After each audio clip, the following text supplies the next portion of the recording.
महायुतीच्या जागावाटपामध्ये नाशिक आणि पालघर या दोन जागांवरून संघर्ष सुरू असतानाच आता मुख्यमंत्री एकनाथ शिंदे यांनी ठाणे आणि कल्याण या दोन लोकसभेच्या जागांवरती त्यांचे उमेदवार जाहीर केलेले आहेत।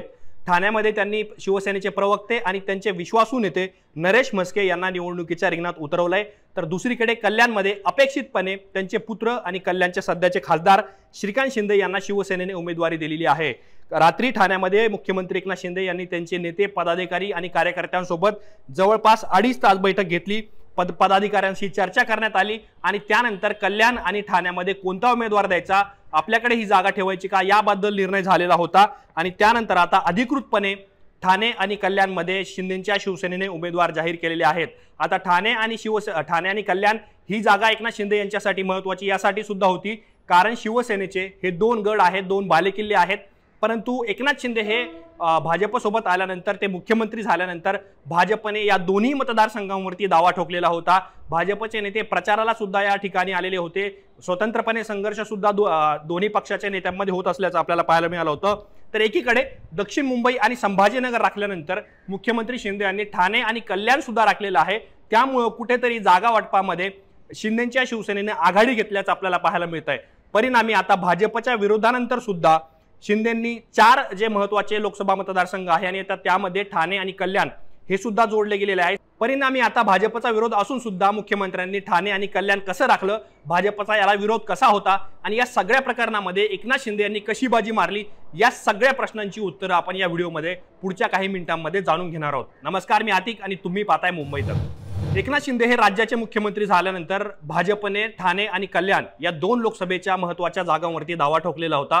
शिवसेनेत बंड झाल्यानंतर सुद्धा एकनाथ शिंदे हे ठाणे आणि कल्याणची जागा राखतील का असा प्रश्न सातत्याने उपस्थित होत होता। त्यामुळे भाजपने ठाणे असेल, कल्याण असेल या ठिकाणी कार्यकर्त्यांच्या बैठका घेण्यास सुरुवात केलेली होती। काही नेत्यांना या लोकसभा मतदारसंघाची जबाबदारी सुद्धा देण्यात आलेली होती। पहिला जो मतदारसंघ आहे तो ठाण्यामध्ये देवेंद्र फडणवीस यांनी काही दिवसांपूर्वीच एक कार्यकर्त्यांचा मेळावा घेतला आणि त्या मेळाव्यामध्ये त्यांनी ठाणे भाजपसाठी कसं महत्त्वाचं आहे असं वक्तव्य सुद्धा केलं आणि त्याचबरोबर ठाण्यातल्या कार्यकर्त्यांना, नेत्यांना बळ देऊन इथे पक्ष संघटना वाढवणार असल्याचं सूचक वक्तव्य सुद्धा केलेलं होतं। त्यामुळे कुठेतरी ठाण्याची जागा भाजपला सुटणार का, भाजप इथून संजय केळकर जे ठाण्याचे आमदार सुद्धा आहेत यांना निवडणुकीच्या रिंगणात उतरवणार का, अशी सुद्धा सातत्याने चर्चा होत होती। त्याचबरोबर राष्ट्रीय स्वयंसेवक संघाचं जे कार्यकर्त्यांचं जाळं असेल किंवा भाजपचं स्वतःचं पक्ष संघटन असेल, भाजपचे आमदार असतील, हे सुद्धा ठाण्यामध्ये लोकसभेच्या निवडणुकीच्या कामाला लागलेले होते।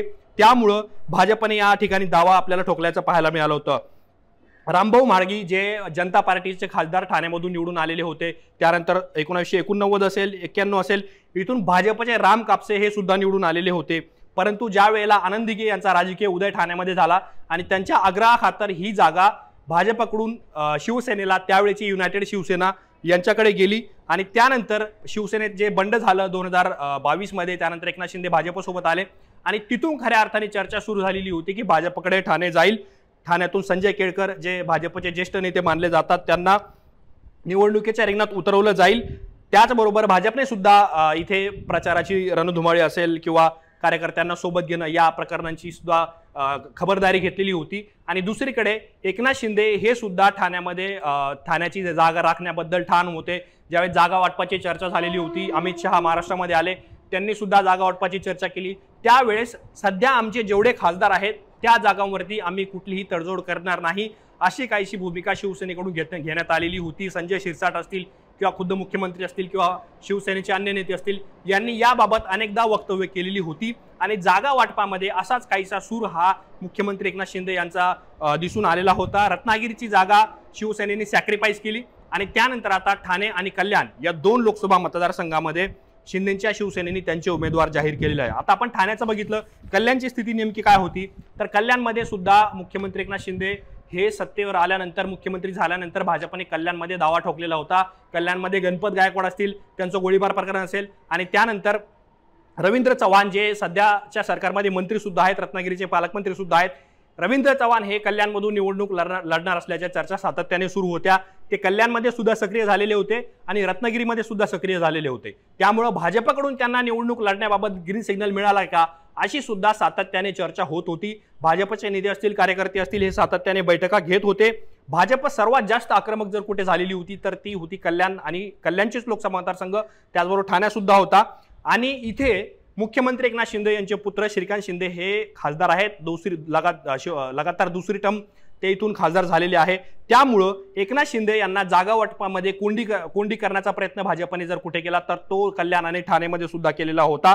त्याचबरोबर जो ग्राउंड लेवलचा संघर्ष जो आपल्याला पाहायला मिळाला शिवसेना आणि भाजपमध्ये, कल्याणचे गणपत गायकवाड यांचा गोळीबार प्रकरण असेल, त्यानंतर श्रीकांत शिंदे यांनी घेतलेली भूमिका असेल, आणि जागा वाटपाच्या चर्चा सुरू होत्या। आणि अशातच देवेंद्र फडणवीस यांनी समोर येऊन कल्याणमध्ये श्रीकांत शिंदे यांची उमेदवारी जाहीर केली, आणि त्यानंतर शिवसेनेच्या कुठल्याही नेत्याने फडणवीसांच्या घोषणेला प्रतिसाद दिलेला नव्हता। त्यामुळे जागा वाटपाच्या चर्चेमध्ये किंवा कल्याणच्या जागेवरती शिवसेना आणि भाजप या दोन्ही पक्षांमध्ये काही आलबेल असल्याचं चित्र पाहायला मिळालेलं नव्हतं। परंतु आता त्या फडणवीसांच्या घोषणेनंतर काही दिवसांनी मुख्यमंत्री एकनाथ शिंदे यांच्या शिवसेनेने अधिकृतरित्या पत्र काढून श्रीकांत शिंदे यांना उमेदवारी जाहीर केलेली आहे। त्यामुळे कल्याण आणि ठाणे महायुतीसाठी ह्या दोन जागांचा प्रश्न आता संपलेला आहे।